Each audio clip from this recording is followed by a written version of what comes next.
pag sinabi notice of suspension, anong ibig sabihin po nun? Nailabas na yung pera, di ba? Oo, parang post-audit kasi yung ating approach, Christian no? So parang it's always after the transaction. So parang sinasabi mo sa suspension, teka muna, sinususpend ko muna yung pagkilala namin na ito ay gastusin at dapat nang i-take up as a valid expenditure sa libro. Baka pwede kang mag-submit ng mga dokumento, o kung halimbawa sabihin kulang yan sa pirma, baka hindi lang baka nakaligtaan lang, ganyan. Pero itong sorry ma'am. Pag sinabi bang notice of suspension, para ba siyang purgatorio? Hindi pa alam kung dediretso sa langit o dediretso sa impyerno. Yun muna yun. Parang medyo. Pero syempre, may financial implication kasi ito, ano? Yes. Go ahead po. Submit ka ng papel o ng paliwanag. Ngayon, pag in 90 days at hindi siya nakapag-submit, maglalapse siya into a notice of disallowance. Ayan. Kaya itong notice of disallowance, medyo seryosohan na ito. Kumbaga parang hindi na ito parang request na sinasabing mag-submit ka ng papel o kulang ang pirma mo. Hindi. Kasi ang sinasabi natin, naibigay ko na sa iyo yung bahagi ng tinatawag natin due process, di ba? In-audit ka, nakita na kung yung auditor mo, na merong financial implication. So, pero parang kung ito ay kakulangan sa dokumento or kakulangan sa proseso, tatanungin mo muna, ililinaw mo muna. Bibigyan mo siya ng kaukulang oras o panahon para sumagot. Ngayon, kapag hindi siya sumagot, ay di magmamature na siya into a disallowance. Therefore, kung disallowance, seryoso yan. It is already a request of the auditor to refund or restitute the amount involved. Yan. Okay. So, yung po bang notice of disallowance, can that still be cured o wala na po? Opo, ang tawag po natin doon ay appeal process. Ito nga po ay bahagi ng adjudication process. Sabi nga natin, due process May audit, may auditor's action that may result into a suspension or disallowance, but then it can be appealed sa level po ng director. Kapag po yung director, sinustain niya po yung in-issue ng auditor, yan ho ay tinatawag natin na okay naman, papasok din yan dun sa kung i-a-appeal nila sa commission proper.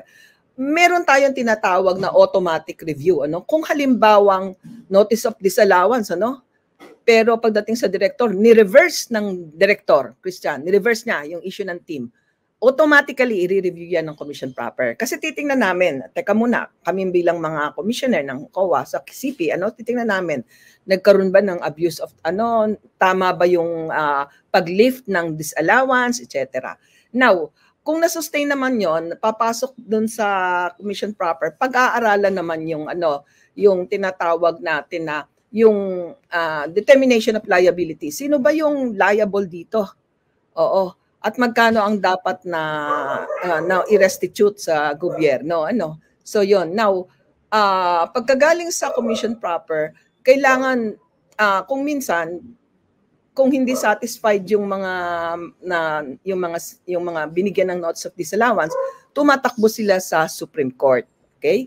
Mm-hmm. Now, from the issuance of the notice of disallowance, meron silang 180 days hanggang sa CP. And then from the time na nailabas nung COA yung kanilang decision, yung CP proper, meron namang 30 days para i-appeal sa Supreme Court.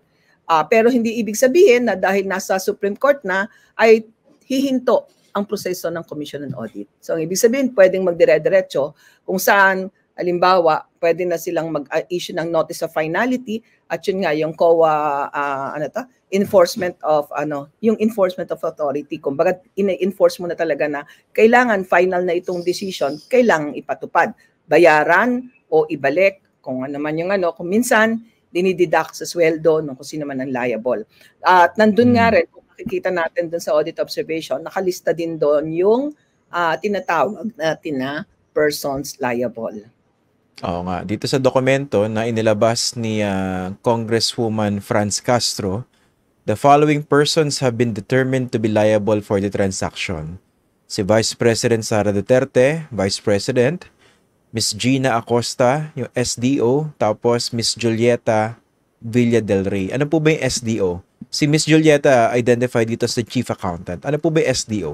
Special Disbursing Officer po. Yun yung karamihan tinatamaan eh. Oo, siya yung ini-issue po ang cash advance in her name. Ano po, kunyari, ikaw ay aking Special Disbursing Officer.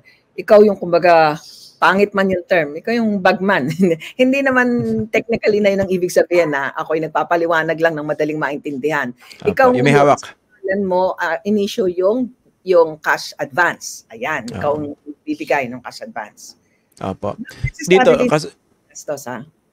ikaw ang binigyan, ikaw ang maglalabas. Okay. Siya yung designated person sa opisina na maglalabas actually nung salapi.